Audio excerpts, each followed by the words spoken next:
in a time before the beginning of time, when the island of Matanui was threatened by Makuta.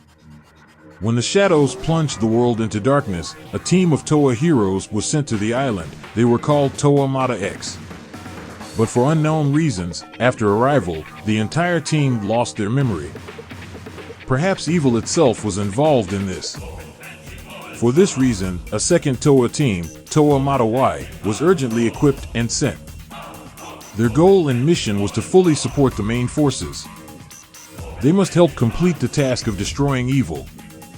For complete safety, the team arrived on the island secretly through secret tunnels. And she had to ensure that the operation was carried out as secretly as possible, so that Makuta would not realize that not 6, but 12 heroes would oppose him. This would make Makuta weaker. After arriving on the island, the heroes split up to investigate different situations. Voriki and Delac secretly met with Toa Onua and told him that Toa Lewa was in danger. In an unequal battle, the flying Rahi knocked off his mask, and in return a gray, distorted mirror mask appeared on his face. The Toa explained to Onua that they were acting covertly on Artaka's orders and could not interfere in the battle. Onua listened to them and took them at their word. After which the three heroes rushed to help Lewa in the Lair Nui Rama. At that moment, when Voriki and Delac distracted the attention of a swarm of insects, Onua met one-on-one with Lewa. And in a short battle he managed to remove the infected mask from the hero. Onua made promises not to tell anyone about the allies who had appeared. Around this time, Lisa and Ali were studying infected Rahi in the Lokoro area. And they found out that the reason for their strange, aggressive behavior is the contamination of their Kanohi masks with a strange substance similar to poison. The animals behaved in fear and attacked the first person they met as if he posed a danger to them. The two girls managed to save dozens of different Rahi. It turned out that under the influence of plasma, the masks are deprived of the infected area. Lisa looked for Rahi with the help of sensitive hearing and keen vision in the dense forest, and Ali deprived them of the infected area with accurate shots at the masks. Spiritus and Kra explored the cave and tunnel areas to understand why the Boroks were inactive. But they were unable to determine the cause. Boroks were asleep and practically did not react to attempts to revive them. Only a few creatures woke up and said short phrases. "We need to destroy, it's not time yet, all obstacles will be destroyed, it's not time yet." Borok's standard answers were commonplace, but not when the time had already come. Boroks needed to clear the island of all living things, level the mountains to the ground so that the spirit of Matanui would awaken. Spiritus contacted Artaka and, by his order, updated Borok's action program. But their automatic activation took time. Spiritus and Kra encountered the shadows of Makuta in a cave, who told them that they had lost. Their attempts to awaken Matanui would lead to nothing. After which several Rakshi attacked the heroes and were able to destroy the instrument of communication with Artaka. It was decided to reveal their plans and gather in two teams, Toa Mata X and Toa Mata Y, to destroy Makuta. After the 6 heroes gathered together at Lokoro at the scheduled time to discuss a plan to meet with Team Mata X, another Toa approached them. He introduced himself as Toa Akmu, saying that he was sent by Artaka to support the battle with Makuta. Spiritus, the leader of the Mata Y team, did not know him, but since the connection with Artaka could not be restored, there was no choice not to accept him into the team as support. He was black in color, wore a black mask and differed from the others only in that he had claws on his fingers and sharp spikes protruded from his shoulders and legs. Akmu explained this by saying that it is his unique melee defense. Toa Mata Y knew that Toa Mata X was already heading to destroy Makuta in his lair. Akmu convinced them to meet the Mata X team underground, so as not to open the passage to the surface for the Rahi who live underground.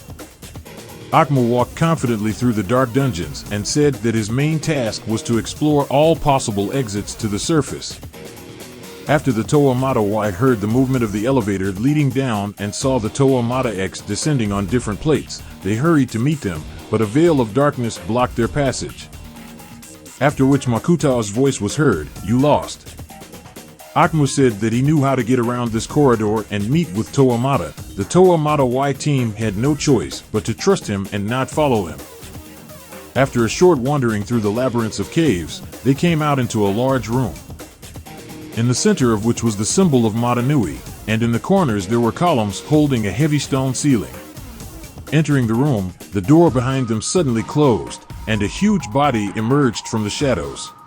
In appearance, it resembled a mixture of completely different types of creatures. It had legs curved like an animal, disproportionate, strange hands with huge claws.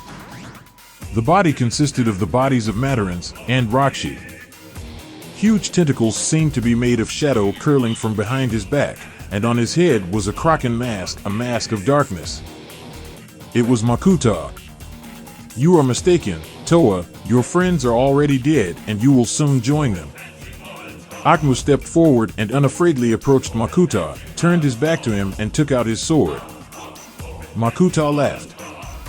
"My servant brought you to me without much difficulty. His duty is to serve the darkness, and the darkness is me." Team Mata Y couldn't wait for Mata X. Maybe they were actually destroyed. And then the leader of the Toa Spiritus team gave the order to attack Makuta and Akmu. After the first joint attack, Makuta disappeared into the darkness, and Akmu entered the battle.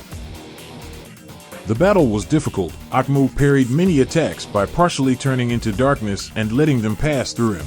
Realizing this, Lisa twisted Akmu with thick roots of vegetation that had previously hung from the columns in the hall. Dalak stunned and disoriented Akmu with a powerful sonic boom.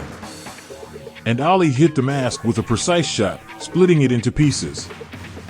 It was clear on Akmu's face that bloody tears were flowing from his eyes, and the villain himself, having completely lost his strength, fell to his knees and suddenly turned into a Mataran, becoming like an ordinary resident of Picoro. Spiritus threw the Mataran against the wall with a strong stream of wind. At that moment, Makuta appeared in full growth in the center of the hall, and laughing, he released dark energy into all the heroes at once. Toa Mata Y knew that they could only defeat Makuta by joining forces. Therefore, without agreement, they used them on Makuta. Lisa sharply twisted Makuta with sharp roots and pinned the heavy body to the ground. The lac shook the entire space with a sound wave, disorienting Makuta. Voriki used all his power to attack with a strong charge of energy. Croft sent a directed charge towards the villain, which weakened the armor. And Spiritus attacked with a hurricane that completely destroyed Makuta's body and spun the debris into a terrifying whirlwind. Ali shot plasma into this whirlwind. There was a loud scream, and then Makuta's body completely collapsed, being torn apart by a whirlwind. At that moment, no one understood what happened, but the Mata Y team suddenly saw a bright white light and, opening their eyes, found themselves on the shore of the island. But this was not the island of Mata Nui, but some other one. Everything around was destroyed.